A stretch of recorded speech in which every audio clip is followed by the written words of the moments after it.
Gear 5 is really special to me. I think it might be one of the most special transformations I've ever come across in any story, specifically shonen stories from all of the different manga and shonen series that I have experienced. Gear 5 is amazing. Truly, truly amazing. And as a fan of the series, I really just want to talk about it. With it now being properly adapted into the One Piece anime, I think this is the perfect opportunity to talk about not only what it means to me as a fan of the series, what it means for the One Piece canon, and how I think it's just going to affect shonen series as a whole. Today, I really want to dive into the magic of Gear 5.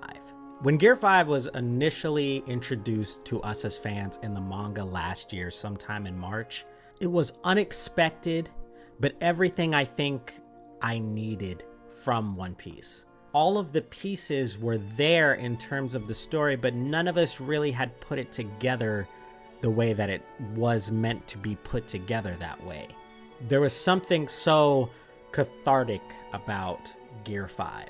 The internet went absolutely crazy. Twitter was abuzz that day. Every single friend of mine who had been fans of One Piece was hitting me up, DMing me. Every person who never seen the series or kind of just heard about the series was telling me that they may want to get into it because of this transformation they saw in the manga.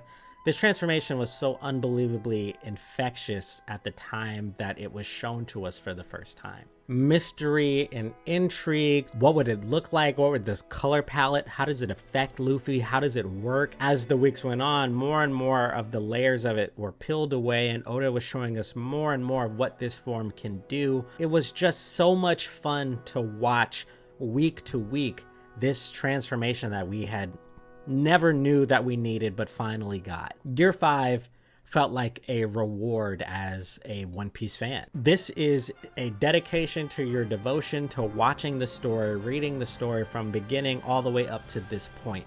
Everything you've been through with Luffy, from the moment he set sail out to the sea, his adventures through Skypiea, Alabasta, Thriller Bark, Water 7, Dressrosa, all of his different transformations that he's gotten, Gear 2, Gear 3, Snake Man, Bounce Man, everything you thought you knew about the story and about Luffy and his Devil Fruit were kind of just broken down, but in a way that you as a fan were like, this makes perfect sense. It's not just a transformation, this is a celebration of Monkey D. Luffy as a character. And now here we are, the anime has now finally adapted the transformation, and it is one of the most beautiful things I have ever seen. The way he emotes, the way he reacts, the way he uses the power of Gear 5, the Toon Force, whatever you want to call it, it is unbelievably amazing. And the animators who are working day and night to really make you feel how powerful and impactful this transformation is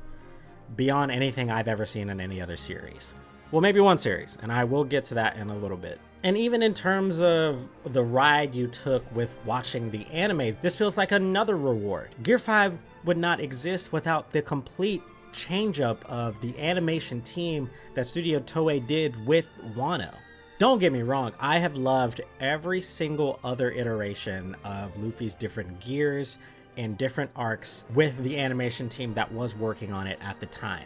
Gear 2, amazing introduction. I was thrown almost out of my seat when I got introduced to Bounce Man. I loved that transformation so much. But both of them pale in comparison to what the team at Toei Animation that has now taken the world by storm, the animation community by storm, with all the great work they've done for One Piece with these last couple of years in Wano. This is their magnum opus. This is what we were building towards with all of the work that they've been doing so far. And I applaud and thank them for all of their hard work. You can too. A lot of them are on Twitter, posting different panels and storyboards and things they were working on, talking about different techniques they went for with certain episodes.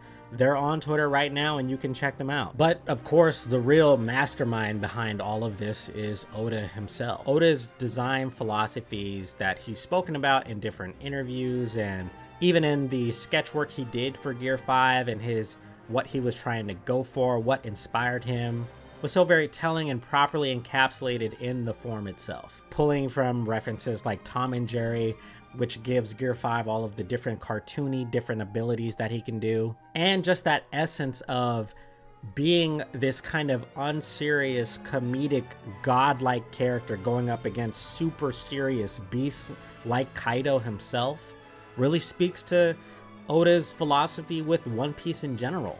He's spoken about how he is a little disappointed how as time goes on, manga and shonen series get more and more serious and move away from that lighthearted, upbeat energy, and he never wants One Piece to lose that. And Gear 5 is a great example and personification of that idea. No matter how hard things get, no matter how dark things get, there are things that can bring light and energy and life and fun.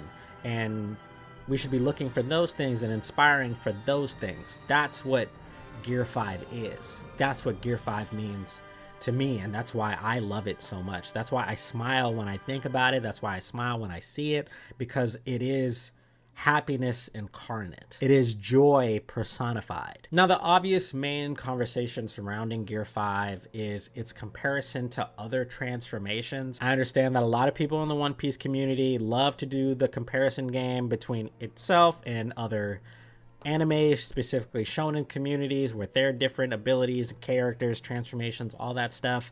And I don't like engaging in that. Personally, I feel like those types of conversations really take away from the beauty of what the thing that we're talking about. Gear 5 is amazing on its own. There is no reason for me to pull from Super Saiyan 1, KCM Naruto, Ichigo's Bankai form. There's no reason for me to reach out to all of those amazing transformations because Gear 5 stands on its own. All of those transformations stand on their own. There really is no reason to try to combine all of them and try to see what stacks up to what means more, what's more impactful.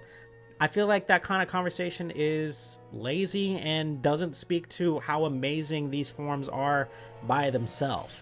And Gear 5, I think, to me, is way more important than some arbitrary conversation about other series and what they do for their series and how impactful they are for the anime community. Gear 5 means a lot to me. It means a lot to One Piece fans. It means a lot to One Piece's story. It cannot fit anywhere else. It would not fit in Dragon Ball. It doesn't fit in Naruto. It doesn't fit in Bleach. It works for One Piece and what One Piece is. And that's what I think is what makes it special and unique. Although, if I did have to think of how it makes me feel in comparison to other transformations, I personally believed for the longest time that there was never, ever in the universe going to be a transformation that impacted me personally as my second favorite transformation now being Super Saiyan 2 Gohan. Gohan's transformation in Dragon Ball was the most impactful thing to me. It meant so much for his character. It was such an amazing spectacle and scene when he first went Super Saiyan 2. There's so much emotion to it, so much energy to it that I've never received from any other transformation from any other series until now. Gear 5 to me is on the same level as that. With all of that said, the only thing that I can really concern myself with now is how the anime is going to continue to portray this transformation with all of the other things that will be coming down the pipeline. So far, they've been knocking it out of the park with almost every single episode. And I'm just really excited to see where they go from here. Lots of fights, lots of opportunities for Luffy to really show his stuff with Gear 5, and a lot of opportunities for the animation team to make some really creative scenes. Can't wait for the future fight we're about to get. Not gonna spoil any of my anime onlys out there, but just know, when you see it, that's that stuff. Which also brings like the bigger question here of whether or not the animation team that has currently been working on the Wano specific content will stay on the team after we leave Wano. Obviously the answer is most likely yes for this, but you never know. But that's gonna be it from me. Thank you so much for watching. Let me know in the comments how you guys feel about Gear 5. Do you love it? Do you hate it? What do you like about it? I'll catch you in the next one. Johnny Star out of here. Peace.